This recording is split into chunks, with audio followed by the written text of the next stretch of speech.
Welcome to Inside the Cardinal Playbook, brought to you by the UPS store at 5510 Northeast Antioch in North Kansas City. I'm Rick Cole. Dustin Combs joins us in our first segment today to talk about another exciting weekend for Cardinal softball. Congratulations, the 4-game sweep on the road at Drury and at S&T. Thank you, Rick. Yeah, it was a very good weekend. You've got to be thrilled here, not just because you're playing well at this point of the year. Well, maybe that is the reason, but your kids seem to be given maximum effort, and it's kind of turning out neat. Yeah, you know, you start winning and everybody plays a little harder, and it's caught on. You know, it's contagious, and right now our effort has been outstanding in all aspects of the game. Days that we maybe don't have the bats going, we win games in different ways. Our pitching's been outstanding the past 8 games. Defensively, we've been very solid, and like I said, on days that we didn't have much offense, or everything else stepped up and gives us enough to win. Okay, now correct me if I'm wrong because I'm doing this real quick in my head, but you had a 10-game winning streak, then were knocked off twice by Quincy and have won 6 more since then, correct? I believe it's been 8. 8 more, so you have won another 8 in a row now, and what, 18 out of 20? Yes. Pretty impressive. Well, thank you. Yeah, you know, it's the way the girls have been playing. You know, it's just been nice to sit back and see this team develop, and you know, really still pretty young. Maturity-wise on the field is another story. You know, we're not playing like a bunch of freshmen, sophomores, and some juniors. Although we do have Lexi behind the plate that is that senior presence, but you know, it just we continued to push them even when things were going bad at the beginning, or not as well at the beginning. And we stayed with our approach. We didn't change anything. We didn't panic, and I think that was the big key, is we didn't panic. We continued to push the girls and let them realize themselves what we could be. Dustin, the only team hotter in the conference has to be the number 1 ranked in the nation team, Indianapolis. They at this point have won something like 34 in a row. But how does the conference stack up going into your final weekend? And of course you have the makeup doubleheader midweek against Drury. But how's it look right now? Yeah, well, you know, we are the only team, I believe, in the conference that has 8 games left. Well, Drury. The 2 of us still have 8 conference games left in the season. UMSL has you know, continued to play very well on the west side. You know, we would love to catch them. It's gonna take some help, I believe. Not looking at the numbers too closely, but I believe we'd need some help from someone else in the conference, and then we would have to play really well to end the season. But you know, I talked to Faith Song this morning, and we talked about you know, the reason I think we're where we're at right now is we really have taken one game at a time, and you know, you can't sweep a team unless you win the first game of the doubleheader, and you can't go 4-0 on the weekend if you let one go the first game of the series. So we really have stayed with that approach. It's a hard thing to do in college for these kids. Everything is available to them online, so they can see everything. They know everybody's stats that we play, and it's sometimes easy to look too far ahead. Speaking of that, looking ahead a little bit, you haven't had a chance to play Indianapolis, but you do have a chance to play UMSL 2 more times. What's that going to be like? What are you expecting there? Well, you know, they're tremendous offensively, and they've got, you know, arguably the best pitcher on the west side of the conference as a freshman. They pitch the ball very well, and we know that it's going to take our best effort. Now, I would say that from the time we played them early in the season, we're a much different team. We're a completely different team, and you know, I do know it's going to be tough on the road, but our girls are probably, if any, looking a little bit ahead to that game, not necessarily looking past Drury or Rockhurst, but you know, they've really had this mission of winning the conference, the west side especially, and qualifying for the postseason, and you know, it's all their credit. You know, they've really bought into everything we wanted them to do, and it's taken a total team effort. All 16 girls are contributing in one way or the other. Well, let's talk about the weekend now. You go down to Drury and play the Panthers down there. Now, what was the highlight of Saturday's play? Well, I think you know, beating them at their place was a nice thing to do on senior day, but our pitching was outstanding. Rachel Hayden went game 1, gave up 3. I remember 2 infield singles. She was outstanding. They really never were much of a threat to score. When they did get hits, we made plays or got out of innings. Our pitching staff this weekend was outstanding. Corinne threw game 2 of that game, gave up 1 earned run, But on the weekend, we only gave up 1 run. So wow. Corinne and Rachel did all of the pitching for us in the 4 games, and the only reason we didn't need to use Faith or Kaylee is because they were just too strong and really never got in too much trouble. Offensively, Saturday, who was the standout? Well, Ashley Barrett had a great weekend. I think she raised her average by 20 points on the weekend. Nice. Seemed like she came up in big situations, and it's nice having a player of that caliber and maybe a little non-typical leadoff type hitter. Absolutely. That she can drive runs in when needed, and she finds a way to get on base when we need her to. And she just seemed to come up in big situations. Faith Song had a really nice weekend at the plate. When runners were on, she came up with some hits and drove in runs. Rachel Potvin continued to have an outstanding weekend, and I believe 3 for 3 in game 2 against Drury. Finally, how was your pitching in Rolla against Missouri S&T on Sunday? We went with the same 1-2 punch, I guess you could say. Rachel threw game 1. Got in a little trouble middle of the game, bases loaded, no outs, and she did what she's been doing all year, and that is get us a ground ball. We can strike girls out, but our pitchers know that we can play defense behind them, and they can put the ball in play. And we got a 5-2-6 double play. That was a big play, and then got the next hitter to fly out to left field on a nice play by Rachel Potvin. Really their only threat to score in that game, and continue to go on to shut them out. And then Corinne in game 2, we got a little more run support for her, and she really didn't have many mistakes, and really threw an outstanding game. Maybe her best performance of the year. Wow. Well, it's turning out to be kind of a magical season, isn't it, at least at this point, and hopefully you'll continue on. Well, thank you, Rick. 8 more games left for Cardinal softball, including the doubleheader Thursday against Drury, which we'll have live on the internet starting at 1:40. The game time is 2 o'clock. We'll have it live online and later, of course, on Metro Sports. Dustin, thanks for being with us, and wish for you the best in completing your season. Mike Stockton comes up next inside the Cardinal Playbook. I'm going to change the world. I've got computers, I've got financing, I've got clients. I've got a business plan, I have VC money, I've got a game-changing idea. I've given myself room to grow. We're dangerous, very dangerous. This is only the beginning. I'm gonna own the future. There's just one problem. I don't know how to print this. Professional printing. Help? And everything else a small business needs, now at the UPS store. I love logistics. My name is Jesse Limeculer, CEO of Belvoir Winery, 110 years in the making. We provide a unique experience in that it's a historic building. It's 110 years old. And we allow people to bring in their own caterers to have a nice formal sit-down meal or something that's social and very casual. We let them do basically whatever they want as far as their event goes. We have the fountain running and have a gazebo up for all the wedding days and special days out here. I'm Jesse Limeculer, the CEO of Belvoir Winery. Welcome back inside the Cardinal Playbook. Time for Mike Stockton, head baseball coach at William Jewell College, to join us. And again, a good weekend for baseball this weekend, taking 3 out of 4 from Maryville. I know you wanted the sweep, but the 3 out of 4 has to feel pretty good. Yeah, the competitor in me definitely feels like we let one get away from us, but overall it was a great weekend for us. You had, I think I counted right, but 41 hits in the 4 games and 27 runs. That is certainly one of your best weekends, if not the best of the year. Yeah, definitely.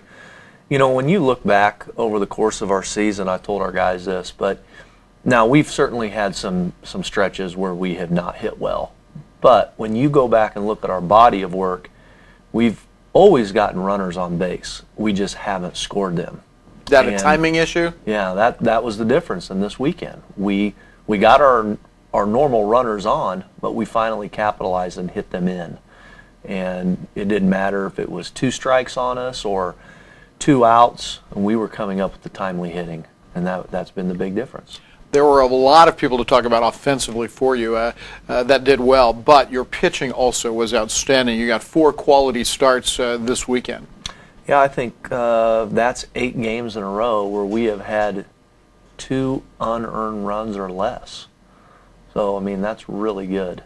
So our pitchers have done great. Cody Downing to come into the ball game the way he did, and with the bases loaded and 1 out, and basically just did a fantastic job. He got us out of that jam. I was amazed at how well he did. But overall, our pitching did great. But offensively, I thought the thing that really sparked us was our leadoff hitter, Jesse Gray. And it's really the first weekend that he's hit. He's tinkered a little bit in the leadoff spot, but I just put him there, decided to leave him there. And he, I thought, really got our offense activated the whole entire weekend. I was really proud of him. What do you ask a leadoff hitter to do? Is there anything different than what we've associated with leadoff hitters in the past? Oh, it's probably, no. You probably don't ask them to do much, but in their mind they feel a lot of pressure to get the game started off well. But, you know, maybe take a few more pitches here and there just to lead the game off. But you know, just have a quality at bat is what you're looking for. And we've struggled in that leadoff spot. And Jesse came this weekend and brought us some quality at bats, and that just snowballed into the next guy doing well and the next guy doing well, and so forth and so on. So, Mike, the number 2 hitter in your lineup is Brian Razin, and he just seems like he had a wonderful weekend both at the plate and defensively. Yeah, I mean, Brian has that ability. I think early in the season he was putting a lot of pressure on himself because he played a lot for us last year and he did well for us as a freshman, and we're always challenging him to step up and be a leader. And I think he just early in the season put a lot of pressure on himself to always come through. He wants to be that guy. And I think the last couple of weeks he's relaxed more. He's getting in a groove, you know, and that's true for all of our players. I mean, gosh, the weather's been so poor that it's just been hard to get into any type of a groove, even with practice. I mean, practice half the time we're on the football field, on the turf, and when you're out there, you don't get to take BP, you don't get to play live. You don't get to scrimmage. You know, there are a lot of factors involved, and I feel like we're finally starting to hit a groove because we're getting to practice on our own field, we're getting to scrimmage, we're getting to take batting practice, and just all those things are starting to add up into a positive factor for us. First 2 hitters in the lineup, of course, made a difference. Who else had a nice weekend for you? Oh, Tom Herrera. Big game, Sunday's second game. Yeah, Tom did well. You know, everybody in the lineup contributed at some point in time. And, you know, the other thing that we did well is we stole some bases. We ran the bases extremely well, I felt like. And even after the game, after the series was over, their coach was extremely complimentary of us, just saying you guys looked locked in during batting practice, during in and out. The way you ran the bases, especially when you got on third base, we were super aggressive. And, you know, he was complimentary, and I appreciated him saying that. You know, I had a visit with him before the series started, and one of the things he said was, we talk about the weather making your offense inconsistent. He thinks it really affects the running game because you don't have those live situations. You don't see balls put into play when you're on the bases. That's hard to recreate. Do you agree with that? Absolutely. Yeah, absolutely. Nothing takes the place of a scrimmage or a live game, and you have to make mistakes, I feel like, in order to make progress the next time you're out there. Right. And, you know, we've been making plenty of mistakes, but we haven't had the opportunities to correct them through a live or a scrimmage type situation. And so I think you're finally starting to see us doing those things, making those base running corrections. Mike, your pitching staff again, you start with Drew Matrician, who gave you 7 strong innings, and then Cody Downing out of the bullpen. And you mentioned Cody before. It seemed like you had the ability to use him out of the pen, and then he was sitting there if you needed him in the final game of the series on Sunday. Is that kind of what you were looking at? Yeah, about 2 weeks ago we made a decision to move Cody to the bullpen for a couple of reasons. Number one, he's very durable. You can pitch him multiple days, multiple innings. I trust Cody. I want the ball in his hand. You know, and he's a guy that has been a starter and he's been a reliever. He's been a closer. So he understands all of those roles. He embraces all of those roles. And I felt like maybe early in the year our starting pitching had been so good, but when you need somebody to get the last 3 outs for you, or you want to bring somebody in the middle of a game, you've got to be able to trust somebody, to bring someone in that you really feel like can handle these pressure situations. Right. So we thought Cody was that guy, and so that's what he's been doing for us lately, and he's been fantastic. Patrician gets his 6th win of the year to lead your staff. We've talked about him before. He's been rock solid. Then you turn the ball over to David Collins in the second game and get a complete game on Saturday from him. And again, he's a guy that, picking up his 3rd win of the year, has had some bad luck, but he pitched, I thought, also very solidly. Yeah. Well, complete games aren't anything new for David. Yeah. He just hasn't gotten the W. 7 or 8 this year, I think he's had. Yeah, he just hasn't gotten the W after the game. So here lately, we've been responding. Our offense has been responding for David, and it's nice to see us doing that for him. So, just like I told our guys, I feel like we're starting to play our best baseball at the right time. You certainly want to be playing better at the end of the year than you do at the beginning, and I feel like that's starting to happen for us. We're getting in a groove. We're getting to practice more outside, scrimmaging, live situations, and I think it's starting to carry over into the game. And when we have the pitching staff that we have, they're just tremendous. And then we start to get our offense geared up. You're starting to see the things fall into place that, it was just going to take time for our young team to handle some of these things. And they're getting games under their belt. You're starting to see what they can do. Starting with young players, as you mentioned, Dylan Pollock got a start on Sunday in the second game. But the first game, Preston Felgate got the start. And talk about Preston a little bit. Oh, gosh, Preston... he's really only had one bad outing all year, and he's been so consistent. I really challenged Preston early in the springtime, and we were in the gym practicing. It was in January, and I called him out, and I got on him pretty good because he is capable of being really good. He's extremely athletic, live arm, throws 3 pitches for strikes. I mean, this kid's got a lot working in his favor. But I called him out because I didn't think he was giving us what he could, and he's responded to my challenge. And I'm so proud of the way that he's bounced back from that, and he's just been really good for us. You took the loss in Game 3, unfortunately, really on one play that turned the game around for Maryville. But then in Game 4, you start a freshman again, and Dylan Pollock starts. He gets his 2nd win of the week, his 2nd college win as well. And you had to like what you saw after, especially he struggled a little bit early. Yeah, I mean, gosh, it's his 2nd college start ever, and we're asking him to do it in a huge conference game for us. So he's going to be a little bit nervous. I just think he was too amped up. I went out, had a mound visit with him, tried to get him calmed down a little bit, and he responded well there too, and he pitched a great ball game for us. Certainly did. I was very pleased with Dylan and what he's been able to do for us lately, and I think he, again, has a lot of potential, and this kid could really be good for us through the years. Mike, thank you for being with us. And a reminder, the Cardinals' midweek games against Ottawa University have been moved from Wednesday to Thursday. They'll start at 2 o'clock, a doubleheader with Ottawa, and then this weekend it's Missouri S&T on the road. Coming up in a moment, Jerod Kruse joins us, and he will visit about spring football here at William Jewell College as we continue inside the Cardinal Playbook. This is corporate headquarters. As you can see, I have a unique business. How do I compete with the big boys? I've got this fancy business address, a marketing department, distribution center, and a great team, even a cafeteria.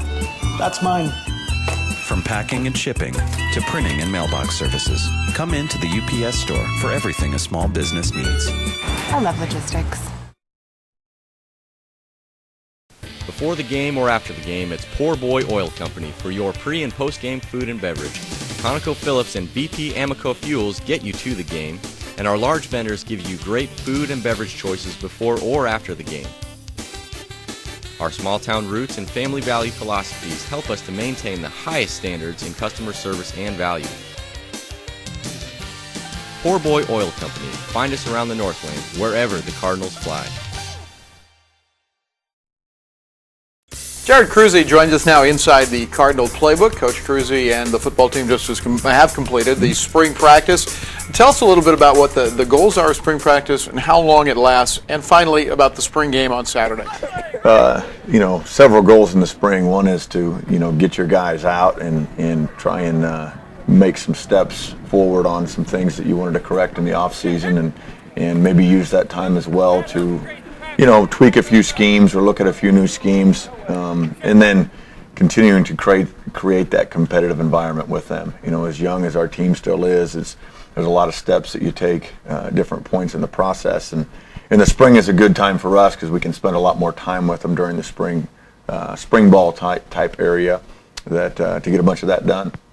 Do you have the full complement of players? I mean, obviously the freshmen from next year are not going to be here, but does everybody participate that's on campus? Yeah, everybody that's here and is healthy from a competition standpoint is involved. And the ones that maybe had postseason surgery and are doing some rehab yet, they're involved. They're just involved in more of the meeting aspect rather than the on-field day-to-day practice aspect. So we get everybody involved there again, and it's a good time for us, like I said, to get a lot of things done and get back out and for us to maybe evaluate some things from a player standpoint as well, to get maybe a little bit better picture of where we'll be at going into the fall. This whole spring thing, you have to deal with the weather. You don't practice every day. Oh, what's it like? Is it kind of stop-start? Does that make a difference in continuity? It's I don't want to say it's more relaxed, but from a time capacity and just having the ability to adjust things, you have a little bit more of a window there.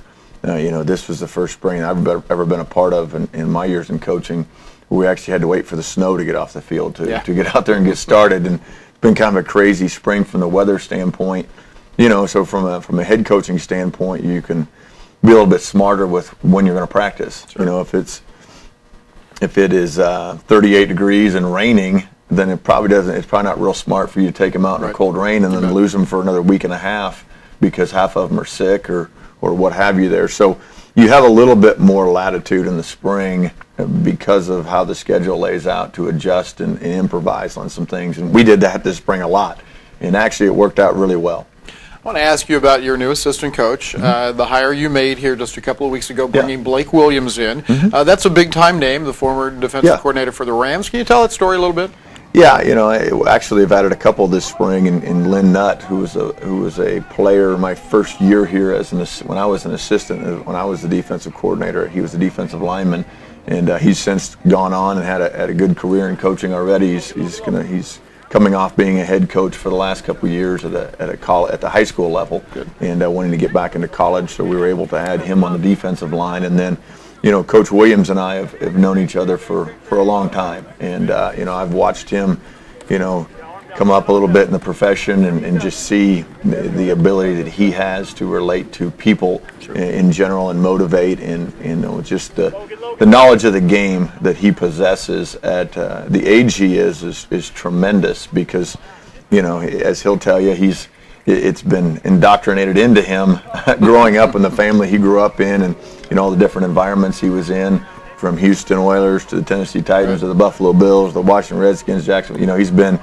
involved with some folks that have done it pretty well for a long time. And of course, he's Greg Williams' son. We haven't mentioned that. To his credit, some people are involved in that, but they don't listen. And he's listened all those years and taken it in, and he's got a high ability to understand. He's fortunate to have a pretty good education as well from an educational standpoint. He graduated from Princeton, and he gets a hard time all the time about being having the secret handshake and all that with Princeton, both from his father and once he's gotten here, we've made sure that he remembers some of that stuff too. But he's been a nice addition this spring and done a great job. From jumping in on April 1st and really only having about 3 weeks with the players, of getting to know them and them getting to know him, and expecting a lot and getting a lot out of the players that he's involved with. It's just been fun. What's been the players' reaction? It's been tremendous. They're a little bit awestruck early, and they weren't quite sure how to approach him and all of those things. But he's made that environment very approachable guy. Yeah, he's very good with that, and he's done a really nice job with them. On to the spring game Saturday. Pretty good weather, all things relative, but good weather for that. What was the objective in the spring game, and what'd you get out of it? Yeah, compared to the weather we've had this spring, it was really nice. It was 47 degrees and sunny, so we'll take that. But no, the objective for us from a staff standpoint was, hey, we've done a lot of evaluating and we've answered a lot of questions for ourselves. But this is more of a public event, and let's see how they react when the lights are turned on a little bit, and there's a few more eyes on it, and let's see if they're still going to play hard and give a high effort and those things. That's what we're looking for. We had plenty of assignment errors and all of those things, as you always do in every game. You're never perfect. That's the goal. You strive for that, but you never actually get to that point. So we had plenty of that stuff, but was very pleased that we had high effort in every phase of the game, and got a chance to take a look at some guys in some different situations that are a little bit, like I said, more scrutinized, and so that part of it was great. The biggest part of it from a head coaching standpoint is I stand back there behind the play and just pray every play that we get out of it with no major injuries, and that was something we could check off this year too, which was really good, and so it was a good day all in all. Other than no injuries, highlights of the scrimmage for you? Yeah, and probably the highlights that I see are maybe different than some other folks. People want to see big plays on offense and defense and special teams and those things. I want to see growth and consistency, and so my highlights, probably a little bit different than others. But there were some highlights that I saw in there too, and there's plenty of other things that I see that we could do better. So it's a constant battle of growth, and no different for us right now. So now the opener is September 5th. You're playing Concordia out of Nebraska. Yep. What's the timeline between now and then? Our roles and what we do in football and really all sports, you go on from one thing to the next thing on the calendar, and the next thing for us is spring recruiting, where we'll be out and looking for next year's 2014's class. That's Jerod Kruse inside the Cardinal Playbook. Thank you, Coach. Appreciate it. Looking forward to this fall. And we'll be back with a final word after this. So, I'm my own man. I can work from home. I can make meetings, I can make deadlines, I can make proposals, I can remember birthdays, I can entertain clients, I can pay for lunch. Yeah, I can do it 2 o'clock, 3 o'clock, 3:15, I can do anything. Done, on it, yes, taken care of. 50 two-sided bound color presentations by tomorrow, I can do that. How do I do that?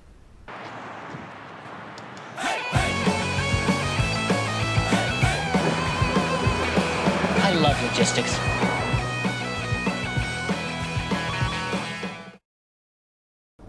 Foreclosure, repossession, garnishment. Costello and Farah can fight for you. Are creditors threatening to take your property or your money? My office has helped thousands of people in the Kansas City area protect their assets through debt reorganization or bankruptcy protection. Call my office at 816-505-HELP and see if we can help you protect your assets and get you back on your feet. The attorneys of Costello and Farah, lawyers who will fight for you. Call 816-505-HELP today. And that's inside the Cardinal Playbook, brought to you by the UPS Store at 5510 Northeast Antioch in North Kansas City. Our thanks to Dustin Combs, Mike Stockton, and Jerod Kruse for joining us this week, as well as our director, Alex Conklin. Back next week with more inside the Cardinal Playbook.